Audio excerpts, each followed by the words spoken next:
Welcome to today's episode of the Digital Peloton News, episode 8. There's a lot to cover, let's clip in and start straight away. Today, Tacx announces the NEO 2, the next generation of their flagship direct drive smart trainer. Kinetic announced the availability of the R1 rock and roll direct drive unit. JetBlack sneak out information about another trainer in their lineup from the Taipei bike show. Sufferfest release cycling-specific strength programs to their platform. Rouvy rolls out their Augmented Reality Public Beta with scheduled group rides. Kinomap partner with Velon so you can take part in the Hammer series at home. FulGaz allows users to really dial in their ride experience. And information drops over on Reddit with what's likely coming in the Zwift pipeline. With lots to get through, let's blast through it. The Tacx NEO 2, just announced. DC Ramecker has his ride review and initial impressions of the unit up. I'll link below to that. My question was, is it a new NEO or just a new set of pants for the NEO 1? Well, it looks like a new set of pants. My wish list for the NEO 2 was a new design, native through-axle support, integration with the Kicker Climb or their own climber, a handle, Bluetooth FTMS. Yeah, none of that. But look, that's not a big issue. My long-term review of the NEO 1 posted here just a few months ago indicated the trainer itself was well ahead of its time upon release. And even with the release of the NEO 2, the NEO 1 still sits up there at the top of the tree with a few others of the best smart trainer out there you can get. There's zero calibration, the numbers are good, the ride feel isn't too bad, there's a few quirks here and there, but really this update doesn't really require the number 2 next to it. NEO 1.5, but we've seen recently trainers be refreshed rather than reinvented. Specifications wise, the NEO 1 and NEO 2 are very, very similar. The NEO 2 having some pedal stroke analysis, or enhanced pedal stroke analysis, plus left-right balance information. The way they determine left and right pedals from the single chain, very, very interesting. We'll dive into that another day. They also discuss updated CPUs and inners and the circuitry and things like that. That's kind of like saying my new phone has a multi-core CPU. Look, that's great behind the scenes, but does it load my cat videos faster? That's the user experience that I want to have a better time with. So we'll see what comes up with these. If you're a NEO 1 user, I wouldn't be too disappointed with the specs of the NEO 2. Sit tight, you've still got one of the best trainers.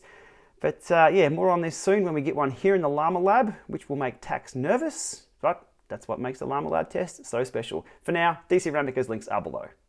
Next up, the Kinetic R1 Direct Drive Rock and Roll, a unique product in the market. It is the only direct drive smart trainer that does rock and roll by itself. They've announced the availability of this unit, but we still don't know any more from what Ray and I presented over in Reno, which was where we jumped on the bike, had a quick spin. That was really it. What I need to know, I have questions around connectivity, accuracy, erg mode, responsiveness, ride feel, reliability. There's a ton of stuff we need to know about these units before we know what they're really about. I think this is why it's important for companies to get these units in the hands of cyclists, anybody who can talk about that experience and back it up. Even if they were to produce in-house content around those questions that I had to present them, and so we know more about their product. A lot of R&D goes into these, a lot of marketing and a lot of money goes into these, but just to have them available, we don't really know what they're about. So that's a hold tight from me on this until we know more information. Over to JetBlack, and they have sneakily announced an availability of a wheel-on trainer called the Volt at the Taipei bike show. Here's all the information we have so far, thanks to the power of social media. 個 trainer 嘅重量大概係18kg 左右啦。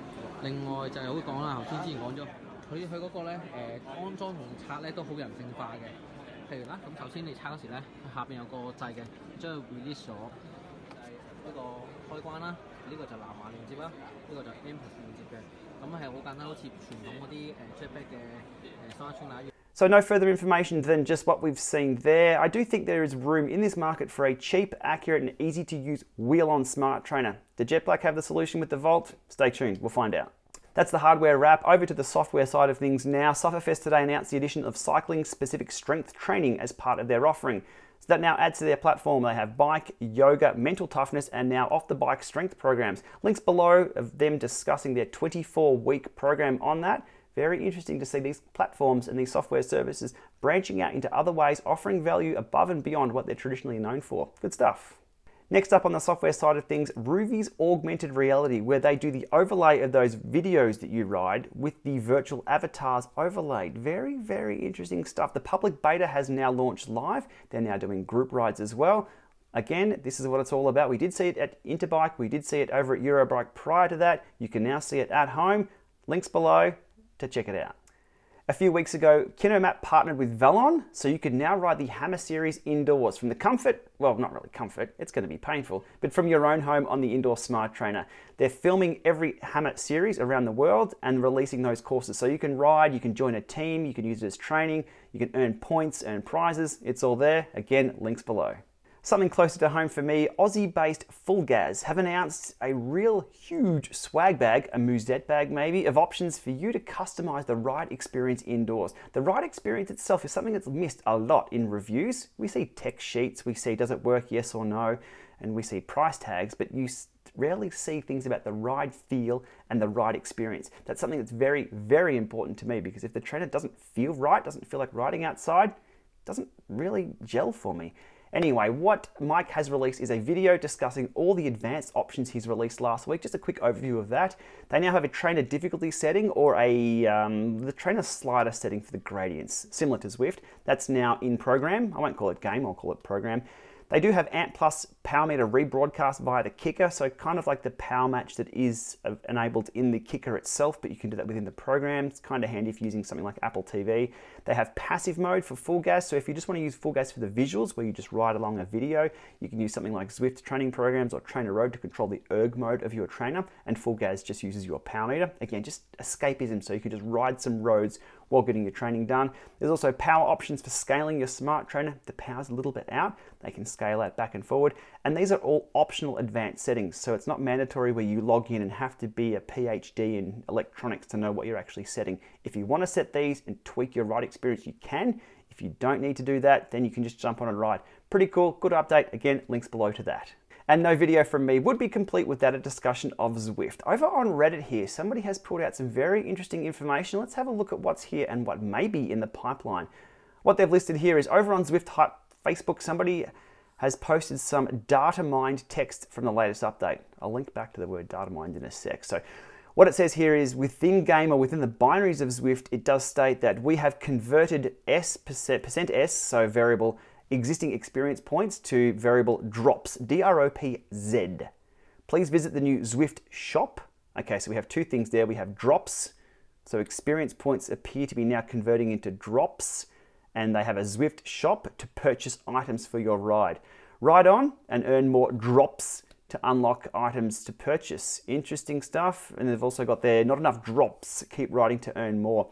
And then there's a further discussion, again, links below to this thread, further discussion on what that might mean for XP points now being Dropz. Again, this is all just speculation. It's on a community website, so it may or may not be true, but that looks pretty legit to me. Interesting stuff, and I guess from my personal experience, you know where I'm coming from, terms of service, that would violate at least one or multiple ones of these. So whoever's posting, just be careful with that. Maybe just use an anonymous account. Zwift themselves could get around this by a simple bit flip or something like that to just encrypt it so people can't just strings binaries. But there, I don't want to go too in depth about how to enable people to violate terms. Okay, I'll wrap it up there before I dig myself another hole with terms of service violation and encouraging others to break those. So I hope you've enjoyed this one. Lots happening, and any of these little tidbits I've given are worth a video in themselves, so watch out for something like the Neo 2 in the near future, and that JetBlack wheel-on trainer. Let's hope it's a good one. You'll find out here. Okay, thanks for watching.